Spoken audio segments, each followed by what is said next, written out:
আমি কিন্তু চিৎকার করব। তুই এনে চিৎকার করলে আশেপাশে কেউ শুনবো না। আর যাই হোক, তোর সিলান লাগবো না, আমরা তো তোর লাগে একটা উপহার নিয়ে এসেছি। কিসের উপহার? পিন্টু, এই যে ভাই। হ্যাঁ, বিড়ি। তুই না বিড়ির ফ্যাক্টরি দিবি? ফ্যাক্টরি দেওয়ার আগে একটু নিজে খায় দেখ কেমন লাগে। না তোর আজব তো, আমি বিড়ি কেন খাবো? আমি বিড়ি খাবো না। খামো না করলে তো হইব না, তোমার তো আজকে খাইতেই হইব। নে মুখে নে, ধর। বললাম তো খাবো না। হ্যাঁ ভাই, দিদি দি ফালাই দিল। আমার কাছে তারও আছে, বাইট কর।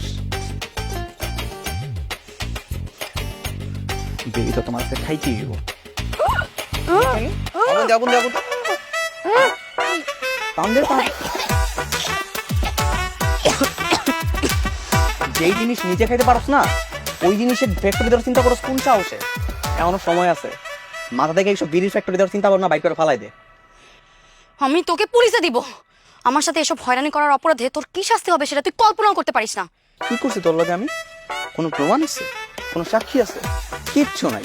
তোর কথা পুলিশ কি লাগে বিশ্বাস করবো? পুলিশ বিশ্বাস করবে কি করবে না সেটা তুই তখনই বুঝতে পারবি। আমি তোকে এমন শিক্ষা দিব না, তুই তখন পালানোর পথও খুঁজে পাবি না। তুই আমার সাথে যা করবি তার সাথে দ্বিগুণ শুধু তোর আমি ফেরত দিব, খালি এটুকু মনে রাখিস।